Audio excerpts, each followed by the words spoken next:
நாளிலே ஆண்டவர் நமக்கு தருகிற வார்த்தை ஆதியாகமம் 18வது அதிகாரம் 14வது வசனம். ஆதியாகமம் 18:14 இவ்வாறாக சொல்லுகிறது, கர்த்தரால் ஆகாத காரியம் உண்டோ? கர்த்தரால் ஆகாத காரியம் உண்டோ? ஆண்டவரால் ஆகாததென்று எதுவுமே இல்லை. எல்லாவற்றையும் நம்முடைய ஆண்டவர் செய்ய வல்லவர். அந்த வார்த்தை தான் இந்த நாளின் காலை வேளையிலே நம்ம எல்லாருக்கும் ஆண்டவர் தருகிறார். சோர்ந்து போக வேண்டாம்.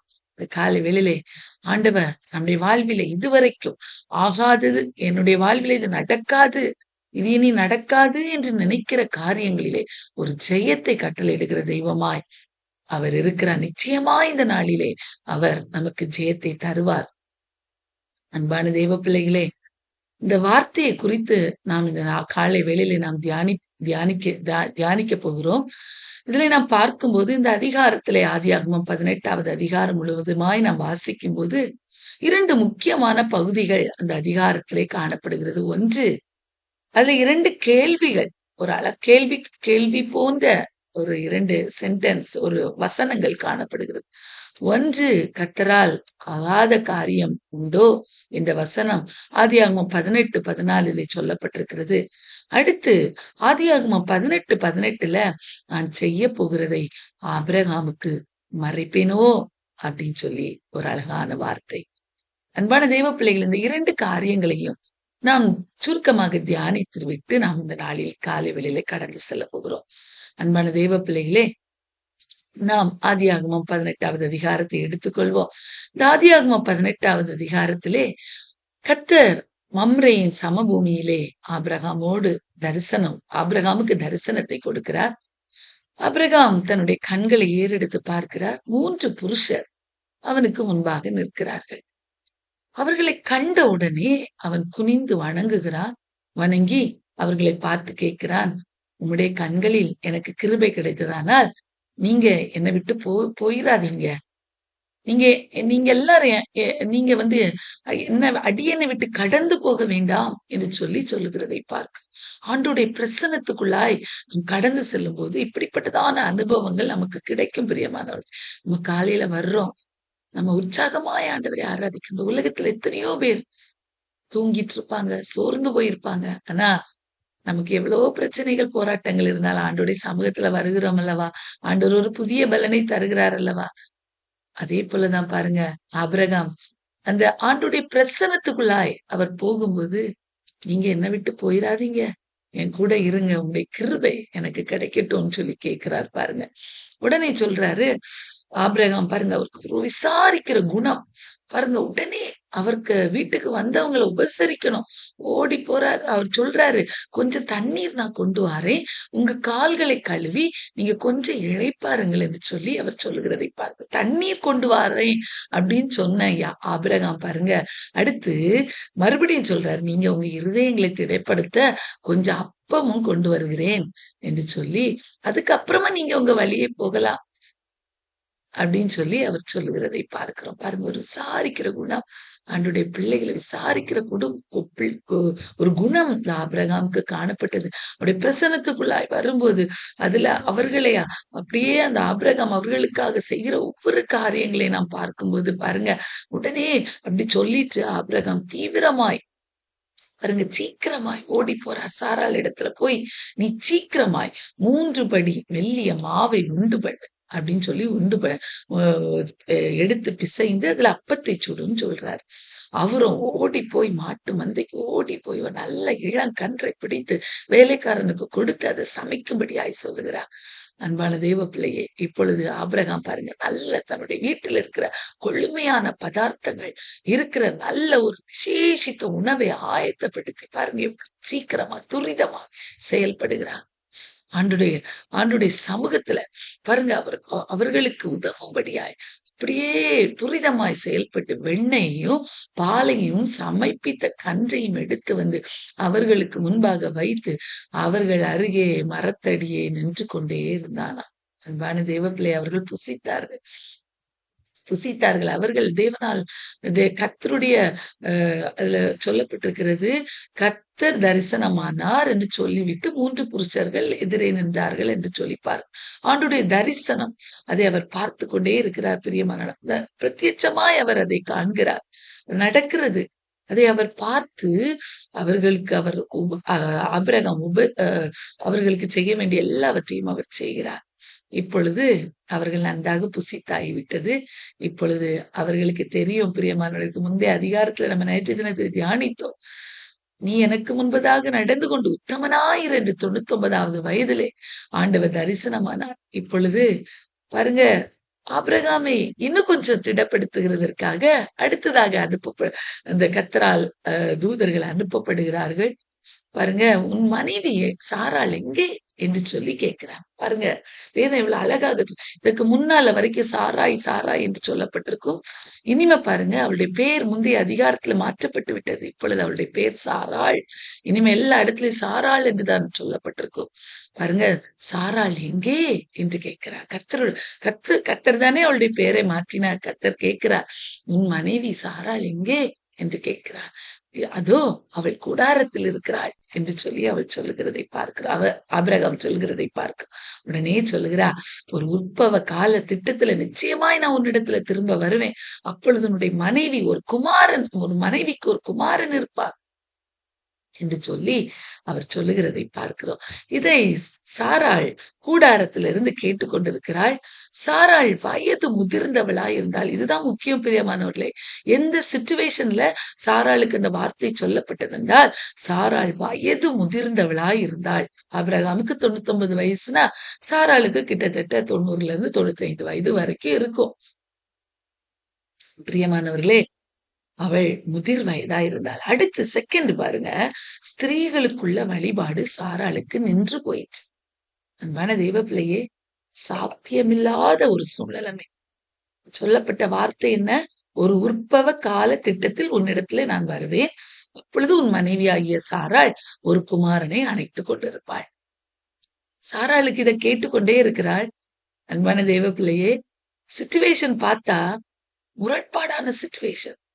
இதுல எல்லாம் இனி நடக்காது, அவ்வளவுதான். இதுல எல்லாம் உலக பிரகாரமான மனிதர்கள் உலகத்துல இருக்கிற காரியங்களை பார்க்கும்போது, சூழ்நிலைமைகளை பார்க்கும்போது, இதெல்லாம் நடக்கவே நடக்காது என்கிற ஒரு காரியம் தான் தோன்றும், ஒரு எண்ணம் தான் தோன்றும். அந்த சிச்சுவேஷன்ல தான் இருக்கிறாங்க பிரியமானவர்களே. அன்பான தெய்வ பிள்ளை, இந்த காலை வேளையிலே இப்படிப்பட்டதான சிச்சுவேஷன்ல இருக்கிறீங்களா? இனி நடக்காது, அவ்வளவுதான். இனி எல்லாம் என்ன நடக்க போகுது, எனக்கு வயசாயிட்டு அப்படிலாம் நினைக்கிறீங்களா? இந்த வயசான இந்த சூழ்நிலைமையில் இருக்கிற இந்த பலவீனம் என்னை விட்டு மாறுமா? அல்லது எனக்கு இருக்கிற போராட்டம் என் குடும்பத்துல நடக்காது என்று நினைக்கிற நான் நினைக்கிற காரியங்களில் எனக்கு விடுதலை கிடைக்குமா என்று சொல்லி நீங்க ஒருவேளை இந்த காலை வேளையில நினைத்து கொண்டு இந்த இடத்துல வந்திருக்கலாம். இந்த காலை வேளையில ஆண்டவர் சொல்கிறார், கர்த்தரால் ஆகாத காரியம் உண்டோ என்று சொல்லி கேட்கிறார். அன்பான தேவ பிள்ளையே, பாருங்க, ஒரு சிச்சுவேஷன், ஒரு பயங்கரமான சிச்சுவேஷன். இதை கொண்டுட்டு போய் இப்படிப்பட்ட ஒரு சிச்சுவேஷன்ல ஒரு டாக்டர்கிட்ட போய் கேட்டா என்ன சொல்லுவாரு டாக்டர்? ஒன்னும் நடக்காது, போமா அப்படின்னு சொல்லிடுவாரு. பிரியமானவர்களே, இதெல்லாம் சாராளுக்கு தெரியும். அவளுடைய சிச்சுவேஷன், அவளுடைய சூழ்நிலைமை எப்படி என்று சாராளுக்கு தெரியும். அதனால சாராள் தன் உள்ளத்துல நகைக்கிறாள். நான் கிழவியும் என் ஆண்டவன் முதிர்ந்த வயதுமான பின்பு எனக்கு இன்பம் உண்டாயிருக்குமோ? ஆண்டவர் நினைத்த அவனுக்கு இன்பம் உண்டாயிருக்கும் பிரியமானவர்களே, இன்பம் உண்டாயிருக்கும். ஆண்டவர் நினைத்தால் உன்னுடைய சூழ்நிலைமையை தலைகீழாய் மாற்ற வல்லவர். எப்பேற்பட்ட சூழ்நிலைமையா இருக்கட்டும், அது மறைத்து போன சரீரமா இருக்கட்டும், செத்து போன நிலைமைகளா இருக்கட்டும், என் ஆண்டவர் உயிர்ப்பிக்க வல்லவர் பிரியமானவர்களே. சாராள் சொல்லுகிறாள், நகைத்து நான் கிழவியாயிருக்க பிள்ளை பெறுவது மெய்யோ என்று சொல்வானேன் என்று சொல்லி கர்த்தர் உடனே ஆபிரகாமை பார்த்து கேட்கிறார். அவளுடைய எண்ணங்களை உடனே அறிகிறார் கர்த்தர். அறிந்து கேட்கிறார். அவன் நகைக்கிறாள் என்று சொல்லி ஆண்டவர் சொல்றாரு. சொல்லிட்டு சொல்றாரு, நீங்க உலக பிரகாரமாய் சிந்திக்கிறீங்க, ஆனா கர்த்தரால் ஆகாத காரியம் உண்டோ? அன்பான தேவ பிள்ளை, இந்த நாள் முழுவதும் இந்த வார்த்தையை அறிக்கை செய்யுங்க. என் வாழ்வில், என் சூழ்நிலைமையில என் ஆண்டவர் பெரிய காரியங்களை செய்வா. அவரால் ஆகாத காரியம் உண்டோ என்று சொல்லி அறிக்கை செய்வோம். அவர் எல்லாவற்றையும் எனக்காய் செய்வா. என் தேவன் எனக்காய் ஏதாயிலும் செய்வா. அவர் என்னை மறந்து விடுகிற தெய்வம் அல்ல என்று இந்த நாள் முழுவதும் அறிக்கை செய்வோம். பிரியமானவர்களே, ஜெயத்தை பெற்றுக் கொள்வோம். ஆண்டவர் சொல்லுகிறார், உலகத்தின் மனிதனைப் போல நீ சிந்திக்காதே. கர்த்தரால் ஆகாத காரியம் ஒன்றுமில்லை.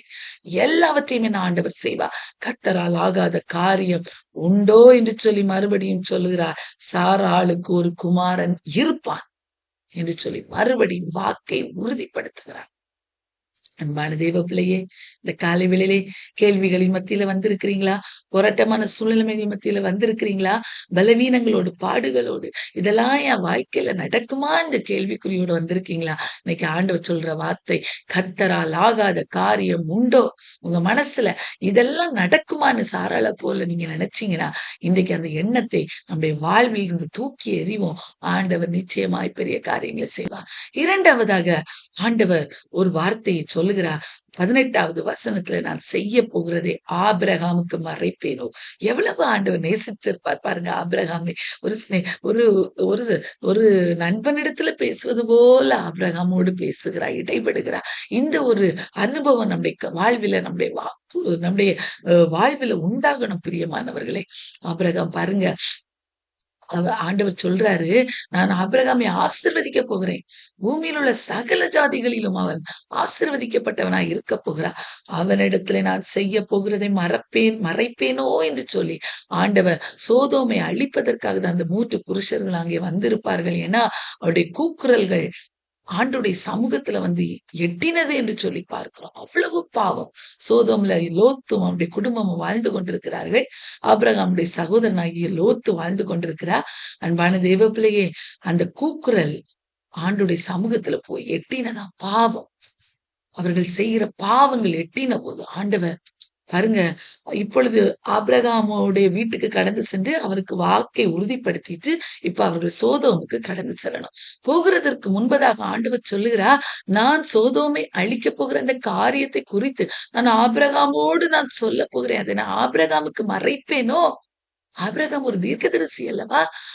அவரிடத்துல நான் சொல்லிட்டு தான் போனோம்னு சொல்லி அந்த சோதோமனுடைய பாவம் அதை அழிக்கும்படி அவர்கள் வந்திருக்கிற எல்லா காரியத்தையும் அவர்கள் சொல்லுகிறார்கள். பிரியமானவர்களே, அப்பொழுது பாருங்க, ஆபிரகாமுக்கு மிகவும் வேதனை உண்டாயிற்று.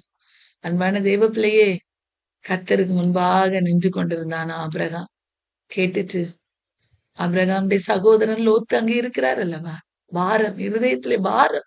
என்னுடைய சகோதரன் என்னுடைய சகோதரன் அழிந்து விடுவானோ? என்னுடைய குடும்பம் அழிந்து விடுமோ? ஐயோ, அவர்களுக்காக நான் திறப்பிலே நிற்கணுமேன்னு சொல்லி நிற்கிறார். ஆபிரகாமோ பின்னும் கர்த்தருக்கு முன்பாக நின்று கொண்டிருந்தான் என்று வேதம் சொல்கிறது. அன்பான தேவ பிள்ளையே, நம்ம இந்த உலகத்துல அழிந்து போகிற ஆத்துமாக்களுக்காக நிற்கிறோமா? ஜெபிக்கிறோமா? நம்ம யோசித்து பார்க்கணும். ஜெபிக்கணும். நம்முடைய குடும்பங்களில் எத்தனை பேர் ஆண்டவரை அறியாம இருக்கிறாங்க, அவர்களுக்காக ஜெபிக்கிறவர்களாய் இருக்கணும். பிரியமானவர்களே, ஆபிரகாம் நின்று கொண்டே இருக்கிறார். பிரியமானவர்களே, நின்று கொண்டிருந்தது மாத்திரமல்ல, கேட்கிறான், என் ஆண்டவரோடு நான் பேச துணிந்தேன் என்று சொல்லி, துன்மார்க்கரோடு நீதிமானையும் அழிப்பீரோ என்று சொல்லி கேட்கிறா. ஒருவேளை 50 நீதிமான்கள் இருந்தா நீர் அதை அழிப்பீரா அப்படின்னு சொல்லி கேட்கிறாரு. அவர் சொல்றாரு, 50 நீதிமான்கள் இருந்தால் நான் அந்த சோதோமை அழிக்க மாட்டேன் என்று சொல்லி சொல்லுகிறா. அடுத்து 2வது கேட்கிறா, 45 நீதிமான்களோ இருந்தா அழிப்பீரோ அப்படின்னு சொல்லி கேட்கிறார். சர்வலோக நியாயாதிபதி, நீதி செய்யாதிருப்பீரோ? துன்மார்க்கனோட நீதிமானை சங்கரிப்பது உமக்கு தூரமாயிருப்பதாக. அப்படியே அந்த மெதுவாய் அவர் சொல்லுகிறார், கர்த்தரோடு இடைபடுகிறார். அப்படியே பாரத்தோடு கேட்கிறார் அந்த சோதோமுக்காய். பாருங்க, 45 நீதிமான்கள் இருந்தால நான் அதை அழிக்க மாட்டேன் அப்படின்னு சொல்லி ஆண்டவர் சொல்றாரு. அடுத்து கேட்கிறார், 40 நீதிமான்கள் இருந்தால் அழிப்பீரோ? அப்படின்னு கேக்குறாரு. அவர் சொல்றார், 40 நீதிமான்கள் இருந்தா நான் அந்த சோதோமை அழிக்க மாட்டேன்னு சொல்றாரு கர்த்தர். அடுத்து 30 நீதிமான்கள் இருந்தால் அழிப்பீரோ அப்படின்னு கேக்குறார். 30 பேர் இருந்தாலும் நான் அழிக்க மாட்டேன்.